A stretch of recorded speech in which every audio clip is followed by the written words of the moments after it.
പാർട്ടിയെ ചതിച്ചവന്മാര് ഇനി പാർട്ടിക്ക് ആവശ്യമില്ല. അങ്ങനെ കോൺഗ്രസിന് അധികാരത്തിലും വരണ്ട. അവർ പറയുന്ന ഒരു പ്രധാനപ്പെട്ട കാര്യം എന്ന് പറഞ്ഞാൽ മാനസികമായി വിഷമമുണ്ടായി, മോഷണ പരാതി അടക്കം തങ്ങൾക്കെതിരെ ഉന്നയിച്ചു എന്നുള്ളതാണ്. പരാതികൾ തദ്ദേശ സ്ഥാപനങ്ങളിലെ ഭരണവുമായി ബന്ധപ്പെട്ടുകൊണ്ട് മുന്നണി സംവിധാനമാണ്, സ്വതന്ത്രരുടെ പിന്തുണ പലയിടത്തുമുണ്ട്. അങ്ങനെ ഭരണം മുന്നോട്ട് കൊണ്ടുപോകുമ്പോൾ ചില അസ്വാരസ്യങ്ങൾ, തർക്കങ്ങൾ, അഭിപ്രായ വ്യത്യാസങ്ങൾ ഇതൊക്കെ സ്വാഭാവികമാണ്. ഇതൊന്നും പുതിയൊരു കാര്യമല്ലല്ലോ. ഇത് UDF-ലെ മാത്രം കാര്യമല്ലല്ലോ. LDF-ൽ ഇതിനപ്പുറത്തെ അഭിപ്രായ വ്യത്യാസങ്ങളില്ല അവർ ഭരിക്കുന്നിടത്ത്. പക്ഷേ ആ പ്രശ്നങ്ങൾ അത് പറഞ്ഞു തീർക്കുന്നതിന് പ്രാദേശിക നേതൃത്വവും ശ്രമിച്ചിട്ടുണ്ട്. KPCC-യുടെ ഉന്നത നേതാക്കന്മാർ അതുമായി ബന്ധപ്പെട്ടുകൊണ്ട് സംസാരിച്ചിട്ടുണ്ട്. അങ്ങനെ പ്രശ്നങ്ങൾ പരിഹരിക്കല്ലേ ചെയ്യണ്ടേ?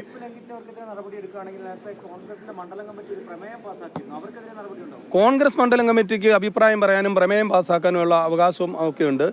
പക്ഷേ അത് ആ പ്രമേയമാണെങ്കിലും അവരുടെ അഭിപ്രായമാണെങ്കിലും അതൊക്കെ നേരെ ജില്ലാ കോൺഗ്രസ് കമ്മിറ്റി അറിയിക്കുക എന്നുള്ളതാണ്. ആ കാര്യത്തിൽ അവരങ്ങനെ ചെയ്തിട്ടുണ്ട്, പാർട്ടി അറിയിച്ചിട്ടുണ്ട്. അല്ല, അത്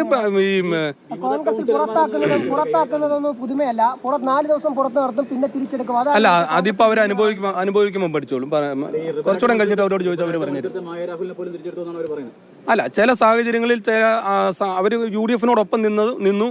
അവർ കഴിഞ്ഞ പൊതു തെരഞ്ഞെടുപ്പിലെ കോൺഗ്രസിന് UDF-നും വേണ്ടിയിട്ട് പ്രവർത്തിക്കുകയൊക്കെ ചെയ്തു.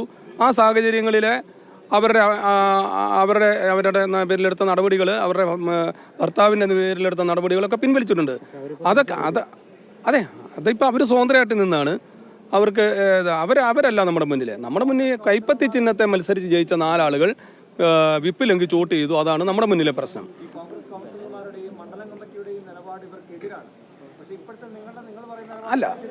അല്ല, വാർഡ് കമ്മിറ്റിക്ക് ഒരു അഭിപ്രായം കാണും, ബൂത്ത് കമ്മിറ്റിക്ക് ഒരു അഭിപ്രായം കാണും, മണ്ഡലം കമ്മിറ്റിക്ക് ഒരു അഭിപ്രായം കാണും, ബ്ലോക്ക് കമ്മിറ്റിക്ക് ഒരു അഭിപ്രായം കാണും, ജില്ലാ കോൺഗ്രസ് കമ്മിറ്റിക്ക് ഒരു അഭിപ്രായം കാണും. പക്ഷേ അന്തിമ തീരുമാനം പാർട്ടി എടുക്കും. KPCC അങ്ങനെയുള്ള അവസരത്തിൽ KPCC എടുക്കും, അല്ലെങ്കിൽ DCC എടുക്കും. അതാണ് പാർട്ടി തീരുമാനം.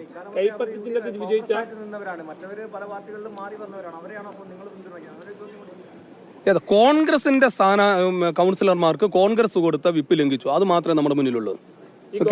KPCC പ്രസിഡന്റ് പറയും. കോൺഗ്രസായി പ്രവർത്തിച്ച ആളുകൾ കൈപ്പറ്റി ജയിച്ച ആളുകൾ എതിർത്ത് വോട്ട് ചെയ്താൽ അവർക്ക് കോൺഗ്രസ്. അത് ഞാൻ അതിനെക്കുറിച്ച് വിശദമായിട്ട് പറഞ്ഞു. KPCC പ്രസിഡന്റ് പറയും. ഞങ്ങൾക്ക് അതുമായിട്ടൊന്നും ഒരു ബന്ധം ഉണ്ടാവില്ല. ഞങ്ങൾക്കൊരു ബന്ധം. കോൺഗ്രസ് പ്രതിപക്ഷത്തിൽ. കോൺഗ്രസിന് വേണ്ടെന്നാണ് അവരെ KPCC പ്രസിഡന്റ് പറയും നടപടികൾ. പറഞ്ഞല്ലോ ഞാൻ, പാർട്ടി വിപ്പ് ലംഘിച്ചവരുണ്ട്.